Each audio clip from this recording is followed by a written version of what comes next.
परिश्रम स्कूल के इस वीडियो लेक्चर में आपका स्वागत है। अगले वीडियो में हम बात कर रहे थे इकाई 9 ममता। हमने देखा था कि चूड़ामणि की बेटी रोहतास दुर्ग के मंत्री चूड़ामणि की बेटी ममता दुर्ग पर यानी कि किले पर शेरशाह अधिकार करना चाहता था। चूड़ामणि का मंत्री पद उससे छीनने वाला था। उन्होंने अपने बेटी ममता के भविष्य की चिंता है। ममता विधवा है।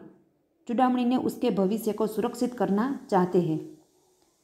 तभी शेरशाह चूड़ामणि को चांदी के थाल से सोना भरकर रिश्वत देता है। चूड़ामणि कहता है कि ममता उसे अपने पास रख ले, पर ममता इसे स्वीकार नहीं करती। वह कहती है कि पिताजी, ये अनर्थ है। हम ब्राह्मण हैं, हम रिश्वत नहीं ले सकते, हम भूखे नहीं रहेंगे, हमें 2 मुट्ठी अन्न जरूर मिलेगा। चूड़ामणि ममता की इसी बात को ममता से मूर्ख कहता है। अगले दिन डोलियों में महिलाओं के रूप में बैठकर शेरशाह के सैनिक रोहतास के किले में प्रवेश करते हैं। चूड़ामणि द्वारा विरोध करने पर उनका वध कर देते हैं। चूड़ामणि मारे जाते हैं, परंतु ममता किसी तरह वहाँ से बच निकलती है। वह काशी के उत्तर में स्थित एक खंडहर में आश्रय लेती है। एक रात दीपक के प्रकाश में ममता गीता का पाठ करती थी। उसी समय एक भीषण और हताश व्यक्ति उसकी झोपड़ी के द्वार पर आकर खड़ा हुआ। वह मुगल बादशाह हुमायूं था। चौसा के युद्ध से शेरशाह से पराजित होकर वह जान बचाने के लिए भाग निकला था। वह बहुत प्यासा और थका हुआ था। ममता ने पानी पिलाकर उसके प्राण बचाए। हुमायूं ने ममता से रात भर के लिए उसकी कुटिया में यानी कि झोपड़ी में आश्रय मांगा। ममता ने थोड़ी देर विचार किया। फिर ममता ने अतिथि देवो भव का आदर्श का पालन किया। हुमायूं को अपनी झोपड़ी में आश्रय देकर वह पास की टूटी हुई दीवार के पीछे चली गई। यहाँ तक हमने देखा था। अब हम देखेंगे आगे।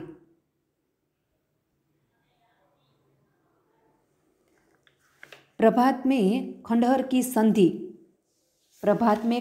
की संधि में ममता ने देखा सैकड़ों अश्वारोही उस प्रांत में घूम रहे हैं। वह अपनी मूर्खता पर स्वयं को कोसने लगी। संधि यानी कि सुराग, जोड़, अश्वारोही यानी कि घोड़े सवारी, प्रांत यानी कि प्रदेश। सुबह होते ही वह कहती है कि अगले दिन सुबह वह हुमायूं के साथ ही उसके खोजते हुए वहाँ आ पहुँचते हैं। जो हुमायूं ने आश्रय ममता की झोपड़ी में लिया था, तो अगले दिन सुबह हुमायूं के साथी थे वो हुमायूं को खोजते हुए वहाँ आ पहुँचते हैं। तभी वह अपने आप को मूर्ख समझकर उसे अपने आप को कोसने लगती है।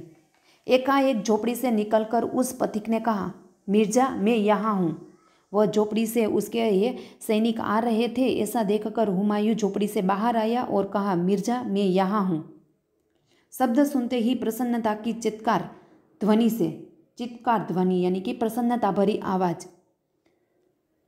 प्रांत गाज उठा। प्रांत यानी कि प्रदेश। ऐसे ही शब्द सुनकर उसने कहा हुमायूं ने कि मिर्जा, मैं यहाँ हूँ। ऐसे ही शब्द सुनकर प्रसन्नता से उसका प्रदेश गूंज उठा।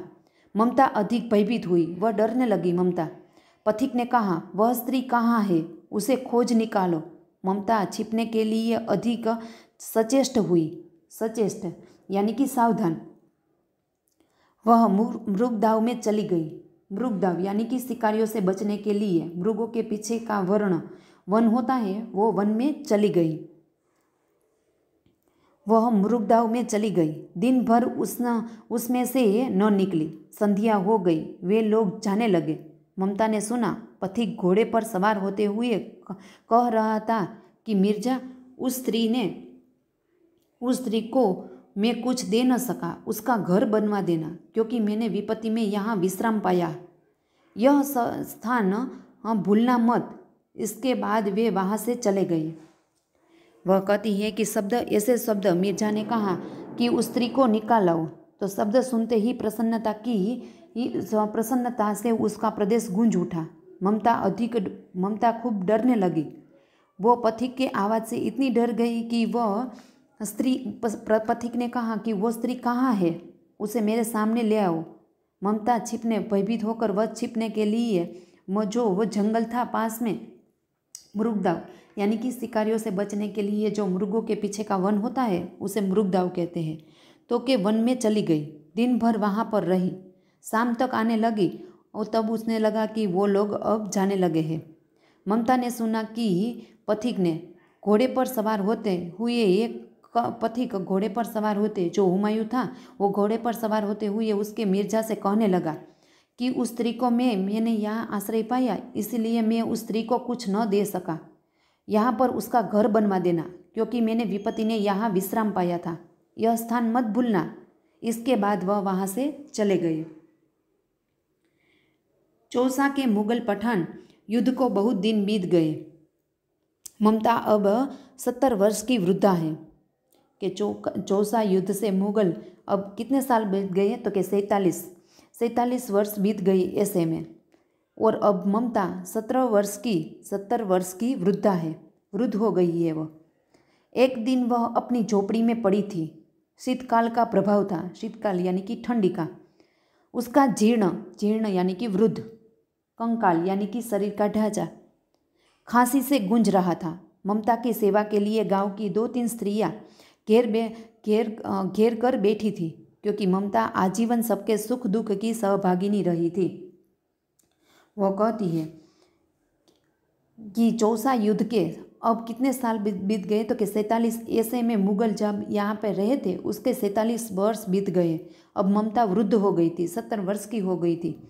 एक दिन अपनी झोपड़ी में पड़ी थी, ठंडी का समय था। उसका वृद्ध शरीर अब खांसी से गूंजने लगा था। ममता की सेवा के लिए गांव की 2-3 स्त्रियां उसके पास घेर कर बैठी थी, क्योंकि ममता ने आजीवन अपनी सबके लिए सबको सुख दुख की सहभागिनी उसके साथ ही रही थी। ममता ने जल पीना चाहा तो एक स्त्री ने जल पिलाया।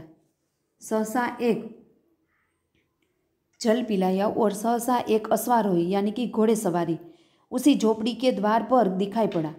वह अपनी धुन में कहने लगा, मिर्जा ने जो चित्र बनवा कर दिया था वह तो इसी जगह का होना चाहिए। वह बुढ़िया मर गई होगी। अब किससे पूछूं कि एक दिन शेरशाह हुमायूं किस छप्पर के नीचे बैठे थे। यह घटना भी तो 47 वर्ष से ऊपर हो गई।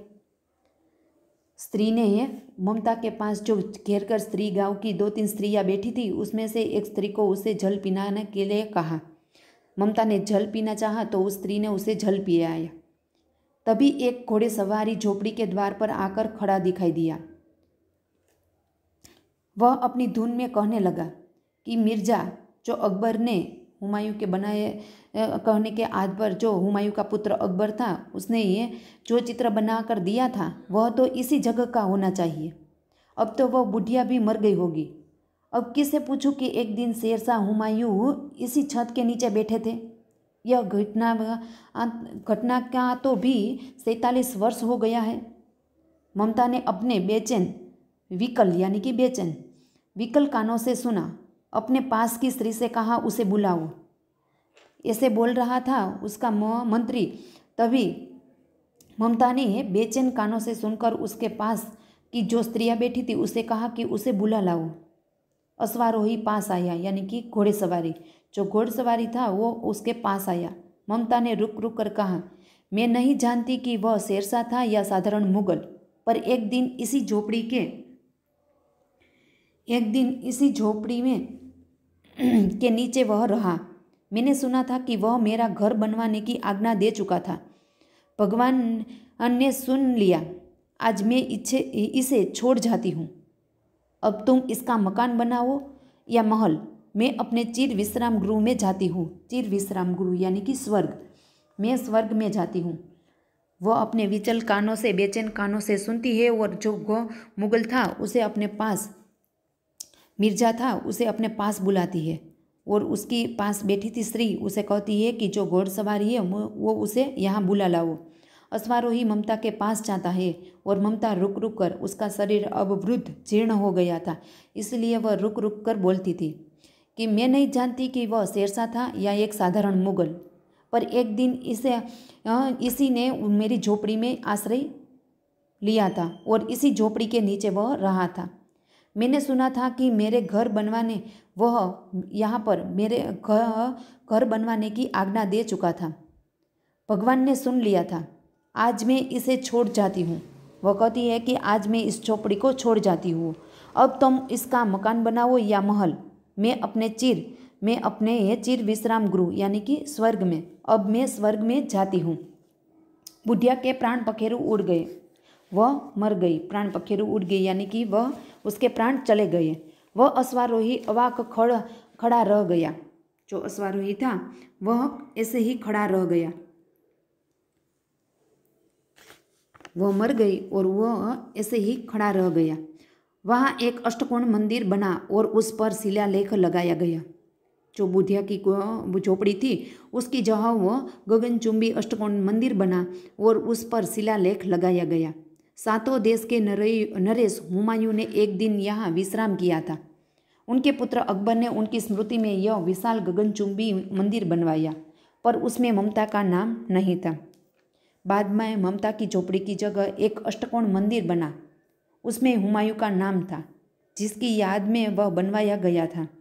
और हुमायूं का पुत्र अकबर का भी नाम था और जिनसे वह बनवाया था, पर ममता का नाम कहीं न था। Thank you.